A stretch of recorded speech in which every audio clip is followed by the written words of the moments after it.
Hola guardianes de la cultura, bienvenidos a este nuevo video de este pequeño canal. Como todos, o al menos la mayoría ya saben, el 2 de abril es una fecha muy íntima para la República Argentina. Un día como hoy, hace 43 años, se llevaba a cabo la Operación Rosario, mediante la cual efectivos de la Armada Argentina coparon militarmente las Islas Malvinas, Islas Georgias e Islas Sandwich del Sur. Territorios que la República Argentina tiene en disputa con Reino Unido desde que la potencia marítima las ocupó militarmente el 3 de enero de 1833. Durante la madrugada del 2 de abril, tras 2 semanas de fallidas negociaciones, tropas comando de la Armada Argentina desembarcan sorpresivamente y toman las islas sin causar ninguna baja entre los defensores ingleses. Al amanecer de ese mismo día, ya todas las islas en disputa fueron tomadas y se iza el pabellón nacional en cada una de ellas. Durante los días siguientes se evacúa a los militares ingleses vencidos y se instala una fuerza militar argentina de ocupación. La mayoría sostiene que fue este acto lo que dio inicio a la Guerra de Malvinas. Otros aseguran que esto sucedió 2 semanas antes, el 19 de marzo, durante la crisis de Chatarrero. Aunque en realidad no hay una fecha de inicio definitiva, ya que la guerra nunca fue declarada formalmente por ninguno de los dos bandos. Esto porque los dos hicieron malos cálculos. Argentina pensaba que Reino Unido no se molestaría en enviar fuerzas militares para recuperar un territorio que quedaba tan lejos. Y Reino Unido pensaba que la fuerza militar argentina era demasiado débil y que una sola operación militar bastaba para recuperar las islas. Al final pasó lo que tenía que pasar. Argentina llamó a negociaciones para hacer un traspaso legal de territorio de una nación a la otra y coordinar el traslado seguro de los isleños hacia Londres. Pero la evacuación segura de los isleños a Margaret Thatcher le chupaba un huevo y mandó una flota de guerra de última generación con una fuerza de 30.000 efectivos para recuperar las islas por la fuerza, señora, cálmese. Ante esta situación, Argentina fortifica sus posiciones en las islas con 16.000 soldados provenientes de las 3 fuerzas nacionales. Tenían pocas semanas para que la flota inglesa les cayera encima, y es así que, superados en número, armamento, tecnología, pero jamás en coraje, deciden dar la lucha. Lo que pocos saben es que de esos 16.000 hombres, la gran mayoría eran mestizos y varios cientos de hecho provenían de comunidades indígenas. La mayoría de comunidades mapuche, mocoit, coya, com y diaguita, junto con algunos más, pero me centraré específicamente en estos 5, de los cuales pude encontrar más datos y anécdotas. En este video realizaré una descripción muy puntual de estas culturas y contaré una anécdota de guerra que cada una de ellas tienen en su haber. Sin más introducción, yo soy el Cacique y están a punto de conocer los nombres de 5 guerreros indígenas que participaron en la Guerra de Malvinas.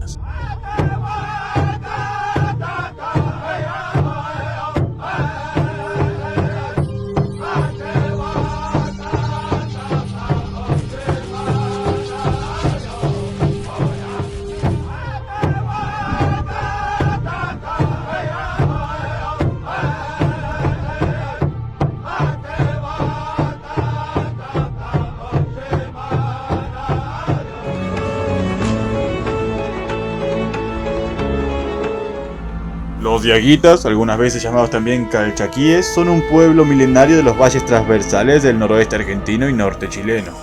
Fue un pueblo altamente sofisticado, especializado en la agricultura, la ganadería, la metalurgia y la alfarería. Y aunque llegaron a formar parte del imperio inca, estos no fueron aculturizados por Cusco como le sucedió a otras naciones, probablemente por su carácter patriota y orgulloso. Y aún así, las provincias en las que se dividió su territorio en base a las comunidades preexistentes fueron de las más productivas en el imperio. Durante la conquista fueron de los pueblos que más baja le provocaron a los españoles y uno de los últimos pueblos andinos en ser sometidos.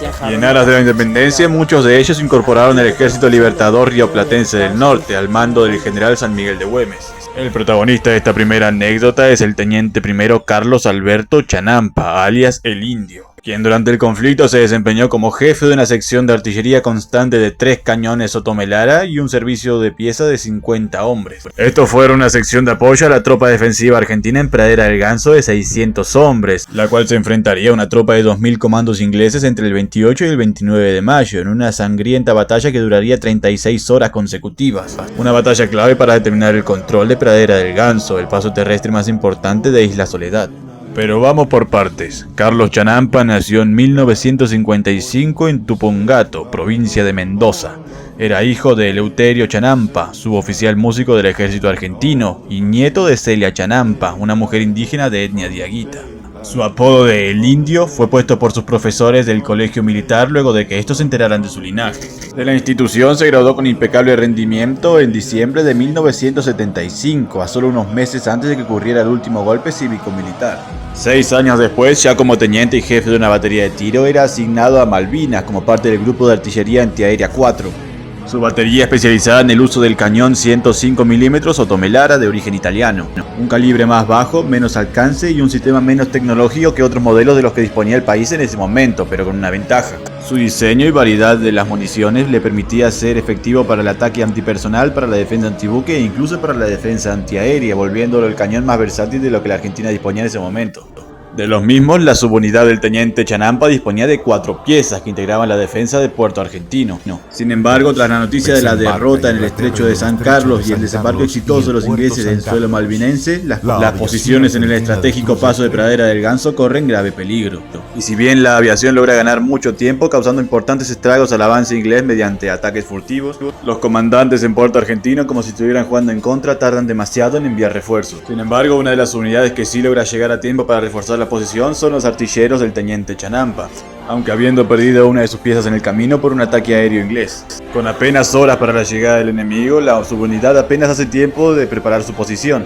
Destinan cada minuto para preparar la munición y levantar parapetos para proteger las piezas. Su misión, dar apoyo al Regimiento de Infantería 12 y Regimiento de Infantería 15, deteniendo el avance inglés todo lo que sea posible. Cabe recalcar que además de la sección de artillería aerotransportada 4 a la que pertenecía el teniente Chanampa y de los regimientos de Infantería 12 y 25, también participaron de la defensa de Pradera del Ganso el grupo de artillería de defensa antiaérea Gada 601 y una sección del regimiento de infantería 8 y la compañía de ingenieros 9. En total 600 hombres entre infantes, artilleros y ingenieros. Finalmente, a las 10 de la noche del 27 de mayo, da inicio el primer gran combate terrestre y cae sobre ellos una avalancha de metrallas y morterazos provenientes de tierra y cañonazos provenientes del mar. Apenas 600 argentinos logran reunirse en Pradera del Ganso para resistir y enfrentarse a una tropa invasora de 2000 ingleses. La batalla es encarnizada, 36 horas continuas de combate, recibiendo bombardeos tanto de tropas terrestres como de tropas marítimas. No hay tiempo del descanso, la noche es lo peor, ya que es el momento en que los ingleses avanzan con más fuerza, sabiendo que los argentinos no tienen tecnología de visión nocturna. Cada tanto se lo ve a Chanampa hincando una rodilla en el suelo y agachando la cabeza, tal vez rezándole a Dios o tal vez pidiendo consejos a sus ancestros, pero siempre levantándose para decirle a los demás exactamente lo que tienen que hacer. Sin embargo, las horas continuas de combate causan estragos. Hay caídos y aún así siguen peleando. Los que no caen sufren un grave deterioro mental y aún así siguen peleando. El sobrecalentamiento por el uso prolongado provoca que algunos componentes de los cañones empiecen a romperse y aún así siguen tirando. Las heridas representan doble castigo al combinarse con el frío, el hambre y el cansancio, y aún así siguen peleando. En un momento dado ya no solo reciben bombazos de tierra y mar, sino que también aviones ingleses los bombardean constantemente, y aún así siguen peleando. Al final, luego de 36 horas de ininterrumpido combate, los defensores argentinos se rinden, después de que se les acabó la munición. 50 patriotas yacen muertos, pero de los hombres de Chanampa, a pesar de que no tenían ni un pozo donde guarecerse, no fallece ninguno, y solo 2 resultan heridos. Chanampa dio las órdenes perfectas en los momentos justos, dando a pensar que tal vez sus ancestros realmente le dieron una mano. Finalmente la subunidad es tomada prisionera y separada. A ellos los ponen en un barco inglés a espera de repatriación. A él, junto con sus 2 oficiales subalternos y sus 2 suboficiales de mayor rango, se los llevan aparte. Los 5 pasaron a formar parte de los 12 del patíbulo.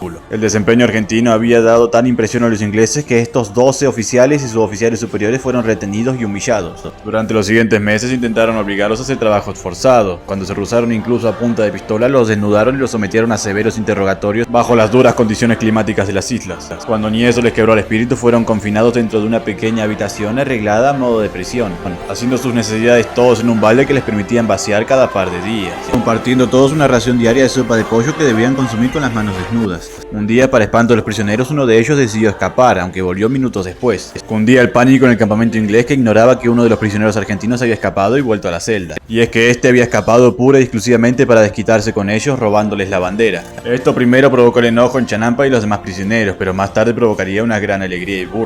Un mes después de acabada la guerra y terminado también su tormento, los 12 del patíbulo son repatriados de vuelta a la Argentina y de algún modo logran llevarse la bandera consigo. Chanampa, por su parte, se daría de baja con el rango de capitán en 1987, según él porque estaba harto de la hipocresía de los superiores. Tras su baja y con el paso de los años fue empleado de comercio, gerente de una empresa textil y finalmente directivo en una compañía de seguro. Hoy día sigue vivo y sano.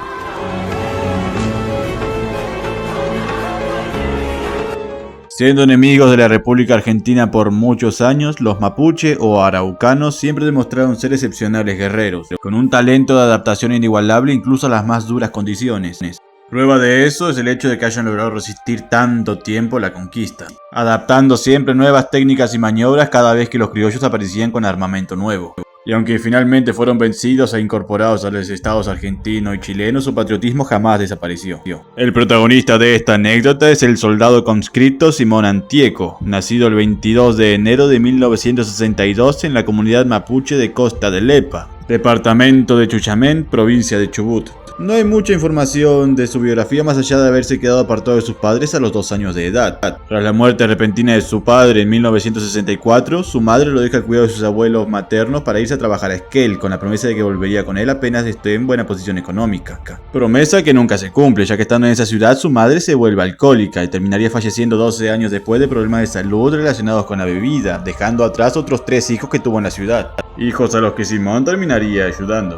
Antes de esto, el niño ya había abandonado los estudios primarios al resultarle altamente complicado, prefiriendo trabajar desde muy pequeño ayudando a su abuelo y tíos en una estancia misma que también lo contrataría a él a sus 16 años. Su hermana, que falleció hace poco, cuenta de él que no era el muchacho más inteligente, pero que sí era muy trabajador y siempre dispuesto. Cuando no estaba en la estancia, ayudaba en la casa haciendo las labores domésticas, cortando leña o cuidando de algunos animales. A los 18 años de edad es llamado a cumplir servicio militar obligatorio en el Regimiento de Infantería Mecanizada 8 de Comodoro Rivadavia. Su estilo de vida de golpe cambió mucho, aunque no es lo más importante. La exigencia física era incluso más leve a la que él ya estaba acostumbrado, lo que hizo que agradara mucho a sus superiores. A mediados de abril, a sus 20 años, fue desplegado en Malvinas como soldado centinela.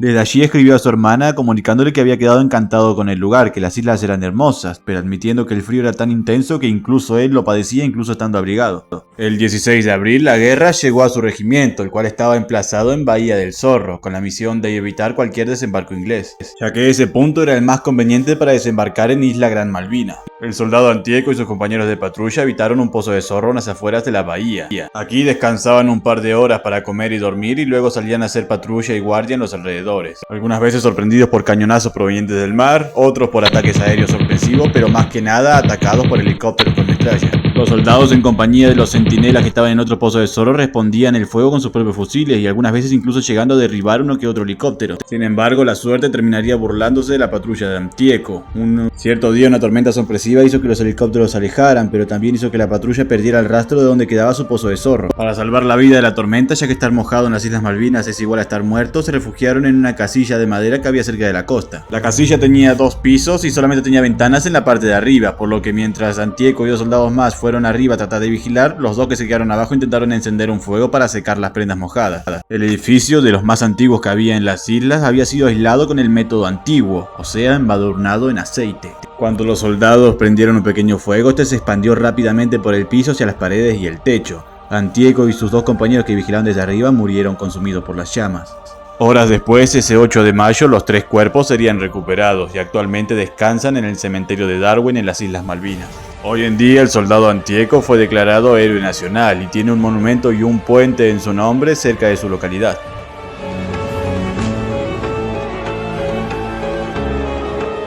Los Com, mejor conocidos como Toba, los famosos guerreros del sol naciente, fueron de los pueblos más bravos del Chaco impenetrable.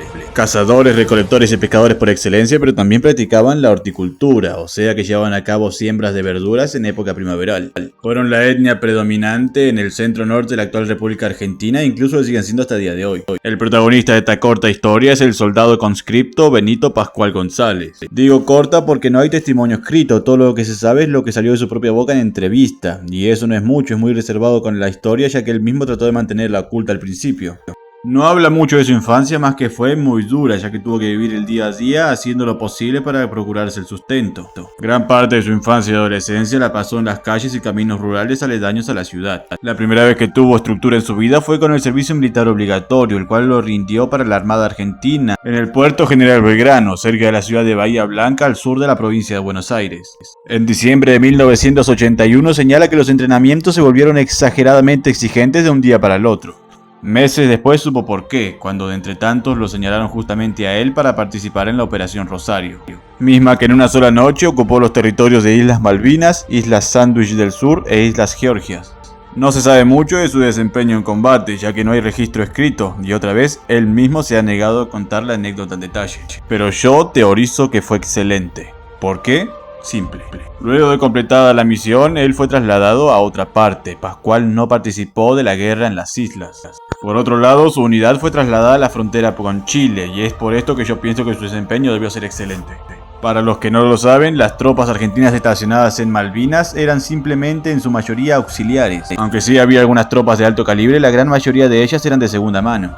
La élite militar fue utilizada únicamente en el combate inicial para garantizar que las islas puedan ser tomadas y la resistencia inglesa sometida sin que nadie resultara lastimado. Trabajo que requería de máximo profesionalismo. Y si bien algunas tropas después sí quedaron estacionadas en las islas, la gran mayoría de ellas fueron trasladadas a la frontera con Chile, ya que se creía que la verdadera guerra ocurriría ahí.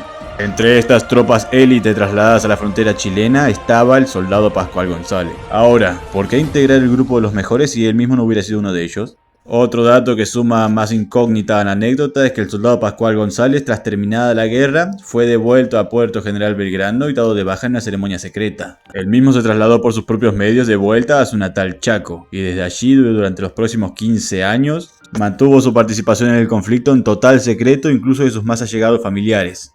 Y hasta el día de hoy, a pesar de los reconocimientos, sigue siendo muy selectivo acerca de la información que da. Su motivo: Malvinas para mí no es ni un buen ni un mal recuerdo, simplemente no quiero recordarla.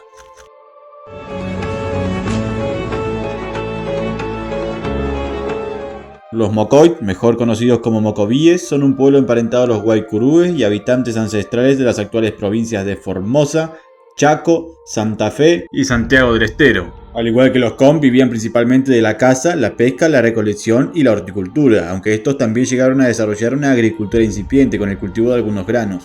Su naturaleza guerrera en su momento causó muchos problemas a los españoles, perdiendo varias ciudades a causa de estos.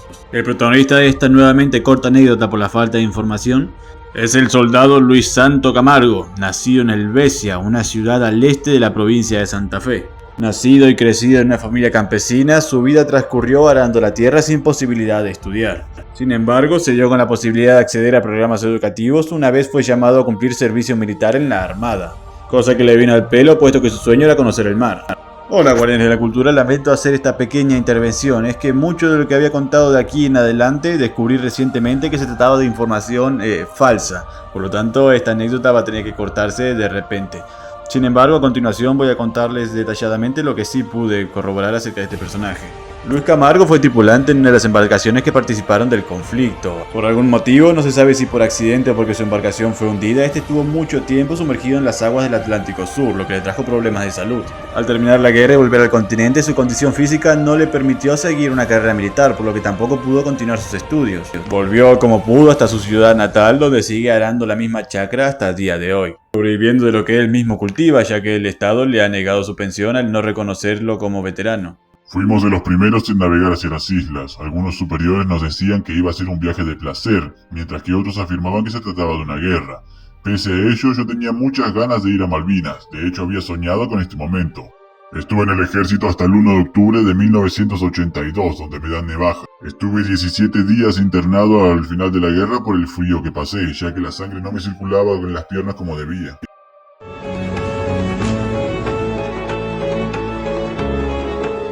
Los Coya, herederos del antiguo imperio tiahuanaco, son uno de los pueblos originarios que alcanzó el mayor grado de desarrollo cultural antes de la llegada de los europeos. Actualmente mantiene su estilo de vida muy parecido a como lo era en épocas antiguas, basado en la agricultura y en la ganadería.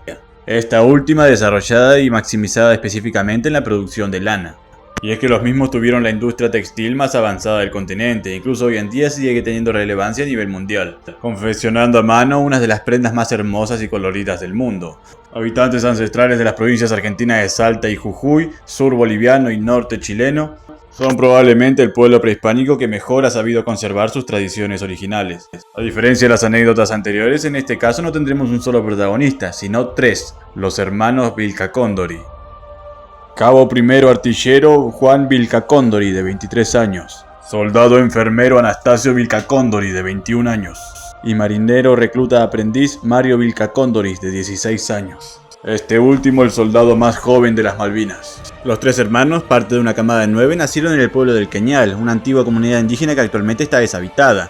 Y sus antiguos habitantes viven actualmente en la cercana localidad de Los Naranjos, que fue donde los hermanos crecieron. Para quienes les confunda esto, sepan que hasta no hace mucho tiempo cada comunidad indígena tenía dos pueblos que le pertenecían, uno en la alta montaña donde vivían en verano y otro en los valles donde vivían en invierno. Regresando los hermanos, estos tuvieron una vida bastante común en los estándares de la comunidad, ayudando a las labores del campo al tiempo de que realizaban los estudios primarios. Otra cosa bastante común entre las comunidades Colla, tanto en ese tiempo e incluso hasta hoy en día, es que los varones, luego de terminar los estudios primarios y apenas tengan la edad necesaria, se enrolen en alguna fuerza armada. Esto no solo por el hecho de que sea la forma más fácil para un Colla de conseguir trabajo fuera de su comunidad, sino por la posibilidad de continuar sus estudios secundarios por medio de los programas educativos de las fuerzas armadas. Y ya que tenían el sueño de conocer el mar, los tres se enrolan en la armada, uno detrás del otro. El primero, Juan, tras terminar sus estudios secundarios, decide continuar una carrera militar. El segundo estaba por entrar en la universidad justo antes de que empezara la guerra, y el tercero buscaba seguir los pasos del primero. Al empezar la guerra, los tres fueron designados para participar en ella. Anastasio como enfermero en el buque Bahía Paraíso, mientras que Juan y Mario, artillero y marinero de servicio respectivamente, en el Lara General Belgrano. Sí, seguramente ya saben por dónde va esta historia. Dos de los hermanos volvieron de las islas con cientos de anécdotas, pero uno de ellos se quedó allá solamente con una.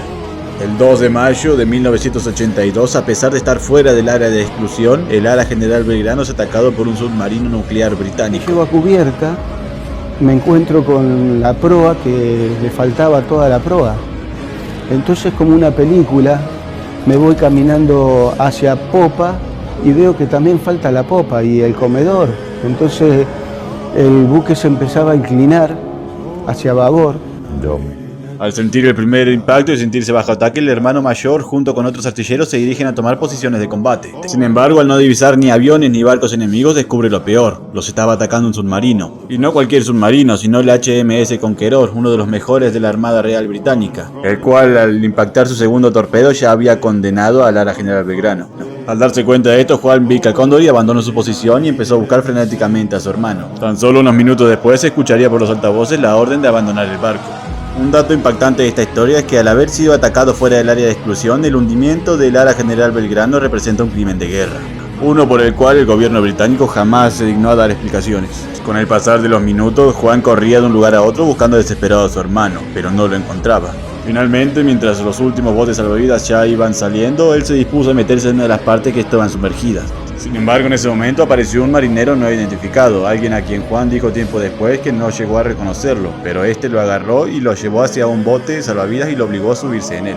El marinero no subió con Juan y él mismo nunca más lo volvió a ver, incluso llegó a pensar que se trataba de su ángel de la guarda. Puesto que más tarde, al pensar en frío, supo que si lo dejaban meterse en esa habitación ya no podría salir. Sin embargo, una amarga verdad lo atormenta hasta el día de hoy. El barco se hundió llevándose a su hermano con él. Fue el buque en Bahía Paraíso el que primero llegó a auxiliar a los náufragos. Fue así que el tercer hermano, Anastasio, supo lo que había pasado. No encontré datos sobre lo que fue de Juan al terminar la guerra, pero sí que Anastasio fue al final a la universidad y se graduó como abogado. Y más importante, ambos hasta el día de hoy mantienen viva la memoria de su hermano, el soldado más joven en participar del conflicto, víctima de crimen de guerra. Y bueno amigos, eso es todo por hoy. Espero haber estado a la altura de las circunstancias. Hoy no voy a pedirles likes ni comentarios ni nada de eso, puesto que este video únicamente estaba destinado a ser un homenaje a los héroes de Malvinas. Pero sí voy a pedirles que lo compartan, para que por lo menos estos 8 nombres lleguen a la mayor cantidad posible de personas. Sin más que decir, yo soy el Cacique y este fue mi humilde homenaje a los veteranos y caídos en Malvinas.